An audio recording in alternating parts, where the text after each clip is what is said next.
جو لوگ موٹاپا کم کرنے کے لیے ورزش کرتے ہیں، بھاگتے ہیں، بھاری بھرکم مشینوں کے ذریعے سے اپنی چربی کو پگھلانے کی کوشش کرتے ہیں اور پسینے سے شرابور ہوتے ہیں، تو یہ کوئی آسان کام تو نہیں ہوتا ہے، لیکن وہ کتنے شوق سے کر رہے ہوتے ہیں، پابندی سے پیسے دے کے جم والوں کو یہ سب کچھ کر رہے ہوتے ہیں۔ کیوں؟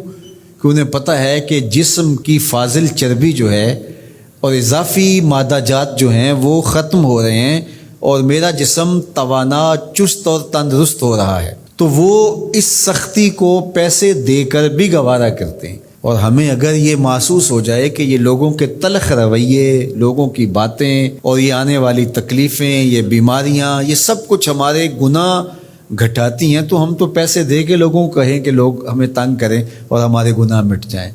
تو اس لیے وہ تو مہربانی ہے ان کی جو اذیت دیتے ہیں، تکلیف پہنچاتے ہیں، اس لیے کہ اس کے بدلے میں گناہ دھل رہے ہوتے ہیں اور اندر صاف ہو رہا ہوتا ہے۔ یہ کوئی میرا بتایا ہوا اور بیان کردہ فلسفہ نہیں ہے۔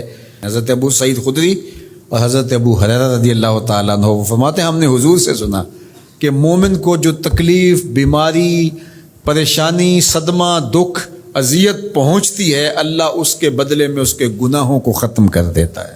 دکھوں کے بدلے میں یہ صلہ ملتا ہے تو دکھ تو پھر اچھے ہی ہوئے نا، دکھ تو پھر باطن کو سنوارنے والے ہی ہوئے نا۔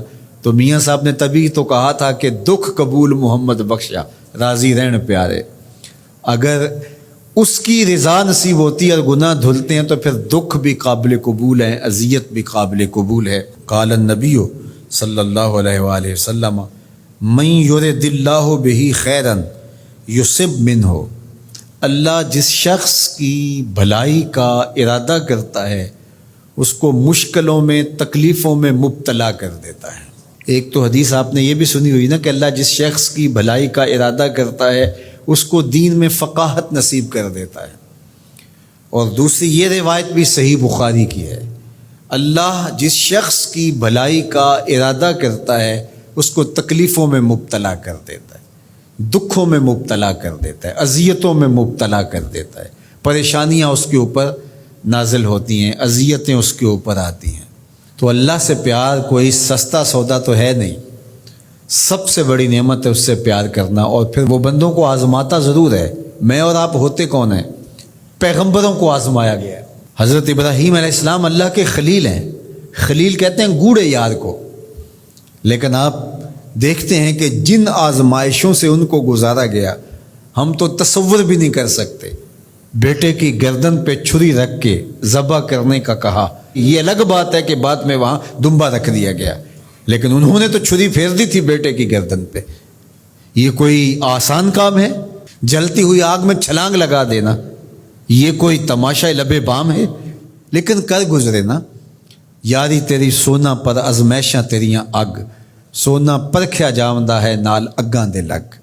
سونے کو پرکھنے کے لیے خالص ہے کہ نا خالص ہے، آگ میں ڈالا جاتا ہے۔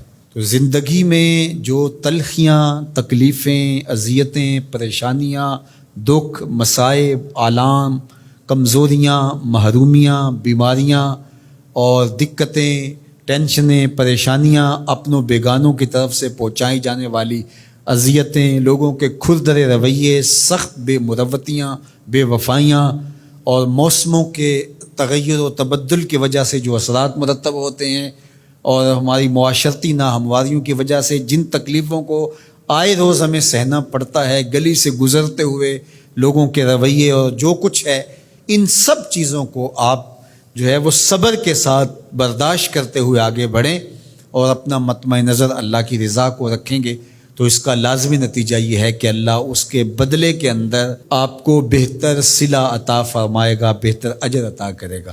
لیکن اگر فرض کرو یہ ساری چیزیں آپ برداشت نہیں کریں گے تو آنے والی بیماریوں کو، پریشانیوں کو، موسم کی شدتوں کو آپ روک بھی نہیں پائیں گے، لیکن آپ جو ہے وہ مجموعہ اذیت بن جائیں گے، آپ ہر وقت اپنے آپ سے ہی تنگ رہیں گے اور اجر سے بھی محروم رہیں گے۔ تو اس لیے یہ زندگی ان چیزوں کے ساتھ ہی گزرے گی اور ان چیزوں کے ساتھ ہی گزارا کرنا پڑے گا، اور یہ ساری چیزیں زندگی کے ساتھ ساتھ چلتی رہیں گی، تکلیفیں بھی آتی رہیں گی، ان کو برداشت کر کے آگے بڑھتے رہنا ہی ہماری زندگی کا حسن اور ہماری زندگی کا جمال ہے۔ لَقَدْ خَلَقْنَا الْإِنسَانَ فِي قَبْضٍ، انسان کو پیدا ہی مشقت میں رہتا کیا گیا ہے، لیکن اس کے باوجود جب وہ ان ساری چیزوں کو اللہ کی رضا کے لیے گوارا کرتا ہے کہ کوئی بات نہیں، یہ سب کچھ میرے مالک کی طرف سے ہے اور یہ میری زندگی کے سسٹم کا حصہ ہے، اور وہ آگے بڑھتا چلا جاتا ہے، تو زندگی اس کے لیے آسان ہوتی چلی جاتی ہے۔ ورنہ زندگی اتنی تلخ کہ قدم نہیں اٹھایا جاتا، اور ہر وقت بندہ ان مصائب سے نکلنے نہیں پاتا۔ یہاں زندگی کی جو تلخیاں ہم دیکھ رہے ہیں، راستے میں پڑے ہوئے کوڑے کے ڈھیر، ابلتے ہوئے گٹر، اور جس طرح لوگوں نے تھڑیاں بڑھائی ہوئی ہوتی ہیں، اور جس طرح لوگوں کے رویے ہوتے ہیں، اور جس طرح جو ہے وہ لوگ رستے کے اندر چیزیں کھڑی کر کے چلے جاتے ہیں، اور لوگوں کے اس وقت ایک دوسرے کے خلاف نفرتوں سے سینے بھرے ہوئے، تو زندگی تو گزرے نا اگر بندہ اس کو درگزر کرنے کا مزاج پیدا نہ کرے۔ لیکن ظاہر ہے حساس آدمی تو حساس ہی ہوتا ہے، ان تکلیفوں کا اثر تو دل پہ پڑتا ہے، لیکن اس کا جواب نہیں دیتا۔ تو جب جواب نہیں دیتا ہے تو میرے حضور نے کتنی خوبصورت بات فرمائی، اللہ اس ایک ایک آنے والی تکلیف کے بدلے میں اس کے گناہوں کو دھو ڈالتا ہے۔ گناہ بھی ہمارے تھوڑے نہیں ہیں، تو میں سمجھتا ہوں کہ جس طرح زندگی ہماری کٹ رہی ہے، گزر رہی ہے، میرے مالک نے ہماری معافی کے راستے بھی بڑے رکھے ہوئے ہیں۔